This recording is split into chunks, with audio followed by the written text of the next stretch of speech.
हमने बच्चों को गिरते हुए, दुर्घटनाग्रस्त होते हुए ज़रूर देखा है, सीढ़ियों से गिरते हुए देखा है, उसके पैरों को टेढ़ा होते हुए देखा है, उसके घुटनों को टेढ़ा होते हुए ज़रूर देखा है। जैसा दिखाई नहीं दे तो हो सकता है उससे उसका दम घुटने का खतरा भी बढ़ जाता है। बच्चा करवट लेते समय तकिए को अपने मुंह पर ले ले या उल्टा हो जाए और तकिए से उसका मुंह दब जाए, सांस रुक जाए, तो इससे SIDS, sudden infantile death syndrome भी हो सकता है कि बच्चों को इन्फेक्शन लग जाता है, इसलिए वो दस्त करते हैं, पेट दुखता है या सर्दी खांसी होने लगे। कॉटन बस कान को साफ करने के बजाय मेल को और अंदर की ओर पहुंचा दे। हेलो डियर पेरेंट्स, क्या कभी आपने सोचा है कि जिन प्रोडक्ट्स को आप अपने बच्चों के लिए मार्केट से बहुत सुविधाजनक या अच्छा समझ कर लेके आते हैं वो उसकी जान भी ले सकते हैं? जी हाँ, आज हम 10 ऐसे प्रोडक्ट के बारे में बात करने वाले हैं जो आपके बच्चे के लिए जानलेवा साबित हो सकते हैं या उसको बीमार करने के लिए काफ़ी या बहुत काफ़ी होते हैं।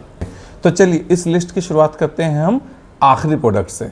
सबसे आखिरी जो नंबर 10 पर जो प्रोडक्ट आता है वो है वॉकर। जी हाँ, हर बर्थडे पर दिया जाने वाला पहला गिफ्ट।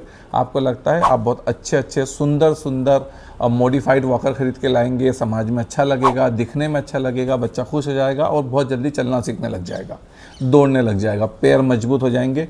हमने ऐसा कहीं नहीं देखा।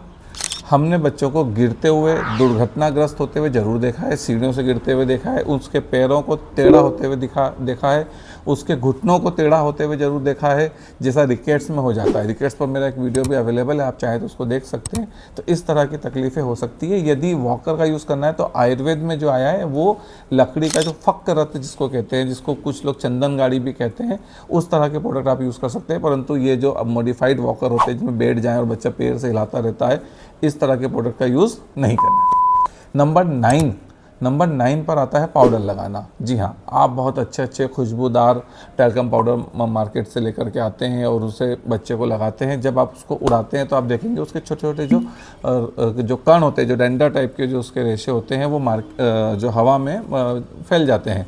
वो बच्चे की नाक के होते हुए उसके थ्रू लंग्स में जा सकते हैं, वो लंग्स को वहाँ डिस्टर्ब कर सकते हैं, बच्चे को एलर्जी कर सकते हैं, सांस लेने में तकलीफ हो सकती है, छींकें आना और सर्दी वगैरह खांसी तक भी हो सकता है। तो इसलिए टैल्कम पाउडर को यूज़ ज़्यादा से ज़्यादा ना करें, बहुत कम से कम मिनिमम करें। उसमें भी आप अपने हाथों में यदि पाउडर लगाना है तो दूर जा कर के लगा करके आएँ और वो उससे बच्चे के बदन पर हल्का हल्का लगा दे। आयुर्वेद में पाउडर का यूज़ नहीं आया है, रुक्ष मर्दन का आया है एक उम्र के बाद, और स्टार्टिंग में बच्चे के लिए अभ्यंग का प्रयोग करने को आया है। हाँ, आप तेल जैसे बल अश्वगंधा तेल है, पोषक तेल है, रास तेल है, इस तरह के अलग अलग तेल लेकर के उस तेलों की नॉर्मल मालिश ऊपर से नीचे की ओर बदन पर कर सकते हैं। बच्चे को साफ़ रखना, सूखा रखना, ये और मॉइस्चर जो है ना, मॉइस्चराइजर्स का वक्त वक्त प्रयोग करना ज़रूरी होता है। इसके अलावा पाउडर का कोई उपयोग ज़रूरी नहीं होता है। नंबर 8 पर आता है हनी पेसिफायर्स। जी हाँ, वो छोटे छोटे निप्पल जिसमें से शहद बाहर निकलते रहता है। आप जब वो बच्चे को दे देते हैं, आपको लगता है बच्चा थोड़ी देर के लिए रोना बंद कर दिया है, बहुत आराम है बच्चे को, और इससे जो है बच्चे की खाने और पीने की जो है ताकत वो बढ़ती चली जाएगी, ज़बान मजबूत होगी। ऐसा कुछ भी नहीं होता है, बल्कि वो हनी पेसिफायर्स में से जब हनी बाहर जाता है तो एक तो लगातार उसके जो दाँत है वो मीठे बने रहते हैं।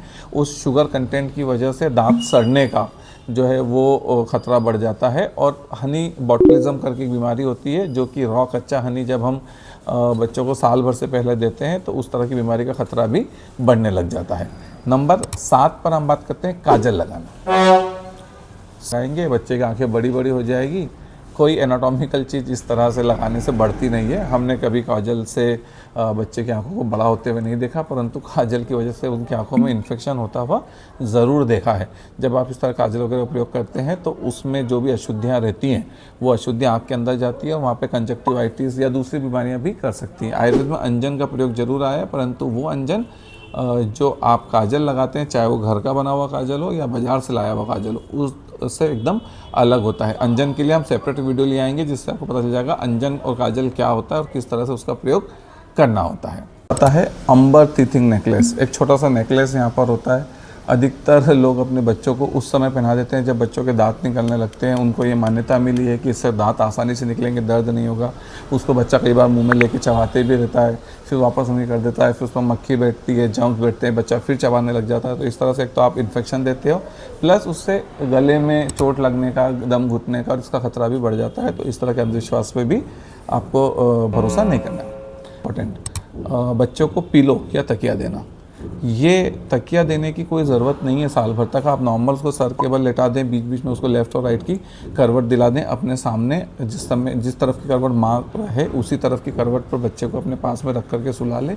जब आप इस तरह के तकिए का प्रयोग करते हैं तो कई बार जब आप ध्यान नहीं दें तो हो सकता है उससे उसका दम घुटने का खतरा भी बढ़ जाता है। बच्चा करवट लेते समय तकिए को अपने मुँह पर ले ले या उल्टा हो जाए और तकिए से उसका मुँह दब जाए, सांस रुक जाए, तो इससे SIDS sudden infantile death syndrome भी हो सकता है। आप हो सकता है कि अपने बच्चे को मृत्यु के पास भेजने लगें। कुछ अभी स्लिप पोजिशनर जो है, स्लिप नेस्ट जैसे भी मार्केट में अवेलेबल हो गए हैं, ये आपका नेक्स्ट नंबर होगा। बच्चे को जब बच्चा करवट लेता है और उस समय वो जो स्लिप पोजिशनर होते हैं उसकी पोजीशन को मेंटेन करते हैं, उसकी कोई ज़रूरत नहीं होती है। अच्छी स्लिप वो होती है जिसमें बच्चा अपने आप को सेफ़ और सिंपल महसूस करे, उसको बहुत ज़्यादा कॉम्प्लिकेटेड करके उसकी स्लिप को ख़राब ना करें, इससे बच्चा चिड़चिड़ा होने लगेगा और रोने लगेगा। और फिर कई बार इस तरह की चीज़ों की उनको आदत पड़ जाएगी। जो तकिए होते हैं, ये स्लिप पोजिशनर होते हैं, ये बच्चे की गर्दन में या सर्वाइकल इश्यूज़ भी करते हैं। आगे जाकर हो सकता है उससे गर्दन पर सर्वाइकल की दिक्कतें आने लग जाए या नॉर्मल पोजीशन में उसको रहने में तकलीफ़ होने लग जाए। तो इसका भी प्रयोग आपको नहीं करना है। नेक्स्ट, ग्राइप वाटर का प्रयोग करना। बहुत सारे लोग बाज़ार से जाकर ग्राइप वाटर या अलग अलग प्रकार की घुटियाँ लेकर के आ जाते हैं और सोचते हैं कि इससे दांत निकलने में बहुत आराम होगा। आप समझिए कि दांत निकलते समय शरीर खुद ख़राब नहीं हो जाता है। जब बच्चे मुंह में चीज़ें लेकर के, हैंड टू माउथ जब रिफ्लेक्स आता है तो चीज़ें ले लेकर के मुंह में भरते हैं, तो उसकी वजह से होता ये है कि बच्चों को इन्फेक्शन होने लग जाता है, इसलिए वो दस्त करते हैं, पेट दुखता है या सर्दी खांसी होने लग जाती है। परंतु उसके लिए ग्राइप वाटर का कोई वैज्ञानिक मुझे अभी तक रिसर्च नहीं मिली है कि इससे बहुत फ़ायदा होता है।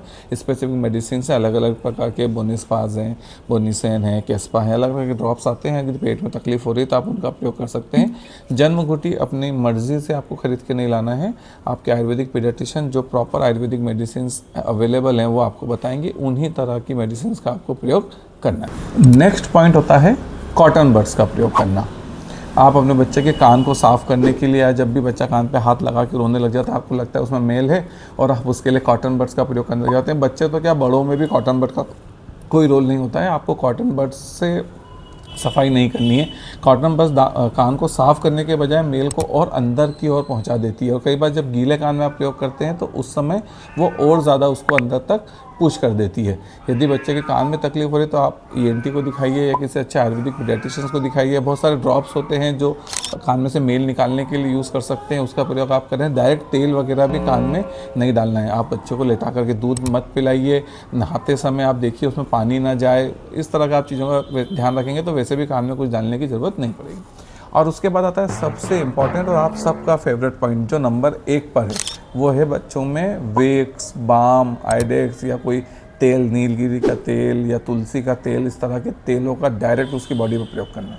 जी हाँ, कभी भी नाक में, सर पे, कान में मैं ना तो बेबी विक्स ना बड़े विक्स, किसी भी इस तरह के प्रोडक्ट को रिकमेंड नहीं करता हूँ।